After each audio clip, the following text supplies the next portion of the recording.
tô aqui revoltado com essa escala 6x1. Sério, eu tô querendo saber. Alguém tem essa informação para me dar? Quando é que nós, da classe trabalhadora, iremos fazer uma revolução nesse país relacionada à escala 6x1? Eu acho engraçado que na Alemanha eles estão testando a semana de 4 dias de trabalho. E olha, está sendo um sucesso. 75% das empresas que participaram do teste querem permanecer com a semana de 4 dias e nunca mais voltar para 5 dias úteis. Nossa, eu acho isso o máximo. Eu só acho esquisito que aqui no Brasil, quando a Erika Hilton propôs o fim da jornada 6x1, nossa, foi uma comoção. Óbvio que eu acho que tinha que ser uma comoção, mas eu achei tão esquisito porque as pessoas não gostaram. Quer dizer, foi aquele Marco Feliciano lá falando besteira e ficou a voz dele ecoando no final.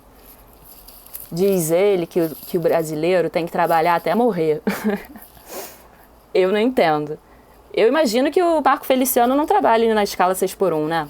O requerimento 51 de 2024 da senhora Erika Hilton, que fala aqui sobre a realização de uma audiência pública para debater a redução da jornada de trabalho e o fim da jornada 6x1, junto do movimento Vida Além do Trabalho.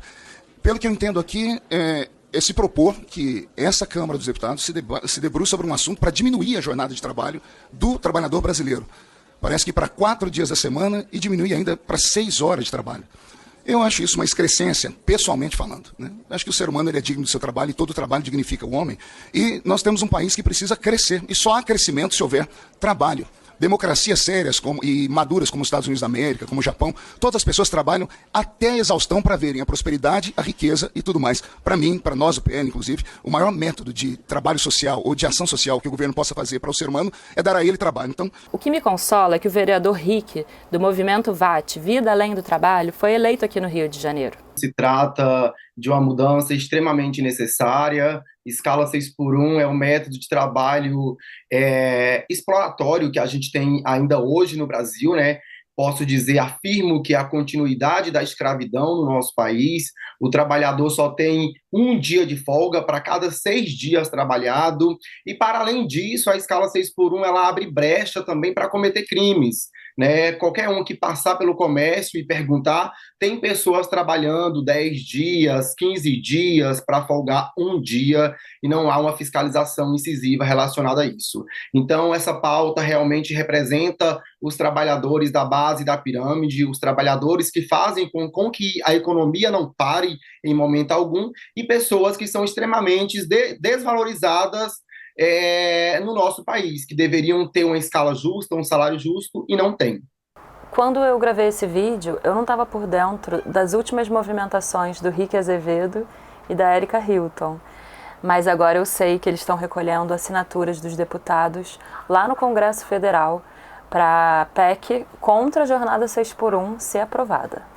Este é um espaço de debate, nós precisamos fazer esse debate e nós precisamos olhar para o trabalhador enquanto ser humano, que tem uma vida, que tem uma família, que muitas vezes precisa abrir mão dos seus sonhos para conseguir ficar em uma jornada de trabalho extremamente exaustiva que não o leva a muito longe, porque, volto a repetir, os salários são muitas vezes ínfimos. Então, presidente, esta audiência é uma audiência que acontece junto com a sociedade civil, existe um movimento organizado de pessoas que tiveram a sua vida precarizada pela escala 6x1 e que agora traz essa proposição para que a gente possa avançar nesse debate e, quem sabe, um dia nesse país consolidar uma agenda de carga trabalhista mais humana e digna aos trabalhadores. De jornada 6x1, eu entendo.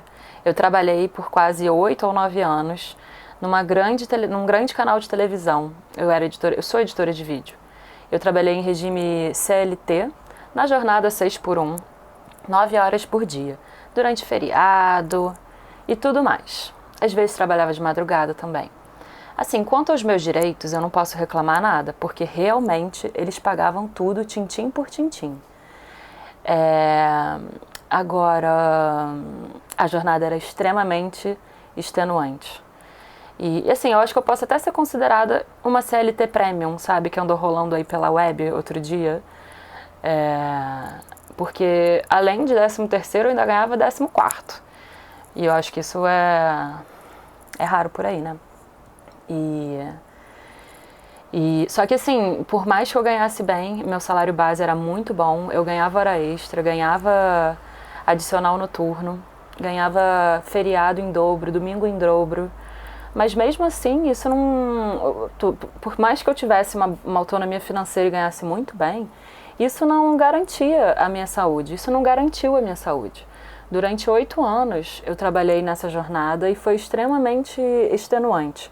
Redução da jornada de trabalho. Na realidade, isso é uma luta antiga, né, dos trabalhadores. Desde que os trabalhadores existem, existe essa luta, né, para ser mais preciso. Os trabalhadores chegaram a trabalhar a 14, 16 horas por dia, né, quando eles começaram a se organizar para reduzir essa jornada de trabalho para as 8 horas diárias, né, e 44 horas semanais. Então foi uma luta bastante árdua. Só acho que em 1919 que a Organização Internacional do Trabalho conseguiu essa conquista, e no Brasil só com a CLT, em 1932, né, no governo Getúlio Vargas, com a consolidação das leis do trabalho, foi reduzida essa jornada para que é atualmente 8 horas diárias, 44 horas semanais. Então essa é uma luta que na realidade faz todo sentido, inclusive econômico, né? Ao contrário, Thalita, que muita gente aí critica e diz que vai gerar desemprego, é porque teoricamente eles estão dizendo que vai gerar desemprego porque isso vai ser ruim para a economia. Na realidade, mesmo essa redução da jornada de trabalho é sem a redução salarial, tá?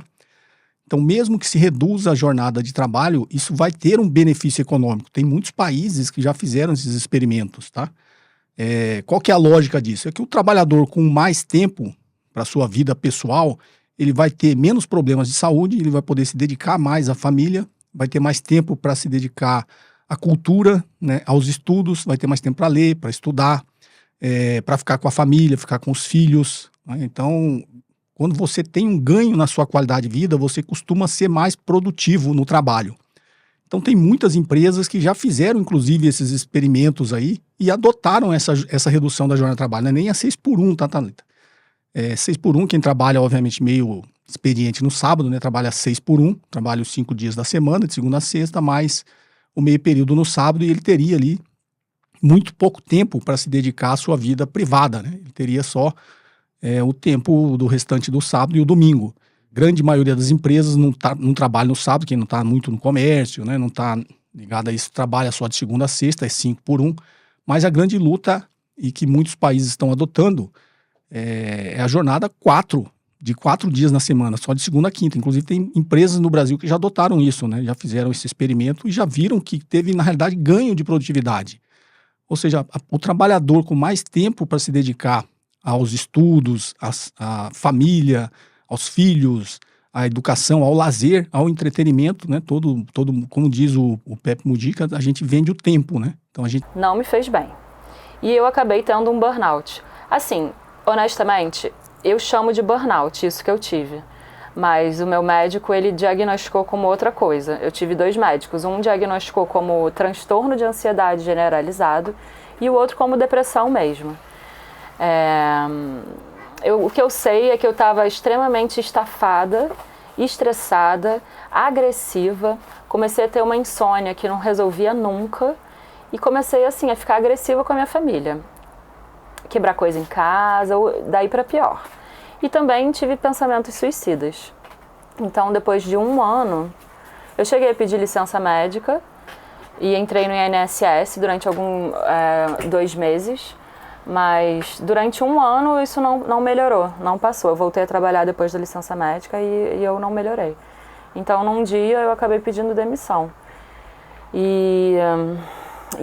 Assim, por um lado foi bom, porque eu precisava cuidar da minha saúde. Hoje, ainda bem, eu consegui me estabilizar. E, por outro lado, foi um caos, porque eu nunca mais tive a autonomia financeira que eu já tive uma vez, estando naquela vaga. Porque quando eu saí, o mercado de trabalho estava totalmente desaquecido. E eu trabalhei minha vida inteira de CLT, minha vida inteira de editora de CLT, e agora não tem vaga de CLT, sabe? Só tem freela. E mesmo assim, a renda que eu faço por mês é extremamente abaixo do que eu fazia antigamente. Passei a minha vida inteira que eu estava empregada, passei sonhando que um dia eu fosse poder trabalhar 6 horas por dia, uma diária de 6 horas, e ter o meu fim de semana de volta. Ministério do Trabalho falou que é possível economicamente, mas que tem que deixar para as categorias desenrolarem nos acordos entre patrão, entre a categoria e o empresário. Só que assim, eu acho, minha experiência própria é que isso não funciona. Porque apesar da minha base, da minha categoria, ter uma base de 6 horas semanais e ser 6 por 1, a gente trabalhava, por algum motivo aí dos editores do passado, que queriam fazer 8 horas, 9, e ganhar um pouco a mais. A gente perdeu esse direito de fazer 6 horas, o que está na nossa categoria, porque... E é isso, assim, tipo, se for deixar para a categoria, para o sindicato, para a negociação entre categorias e empresário, não vai dar certo. Tem que estar na Constituição. O trabalhador do Brasil merece ter a sua saúde. A gente tem o direito à vida, né? A vida é sagrada para mim. E dentro disso tá o direito à saúde, né? O direito ao descanso. E o direito a estar com a sua família. Então, assim, 6 por 1 é inviável, é uma coisa insustentável. Agora, vamos pensar bem, a gente conquistou esse direito de 8 horas diárias há quanto tempo? 100 anos? 80 anos? E de lá para cá, quanta tecnologia a gente já não criou, que acelerou e muito a nossa produtividade. Tudo isso foi para a mão dos capitalistas. O trabalhador ficou cada vez com menos. Então, além de tudo, a gente tem que sim pensar na problematização do sistema capitalista como um todo. Porque é um tipo de sistema que a gente que está na base só perde. Só que eu fico pensando, será que vai ter trabalho no meio do colapso global? Então, se inscreve no canal, dá o like, compartilha e me conta nos comentários o que você achou.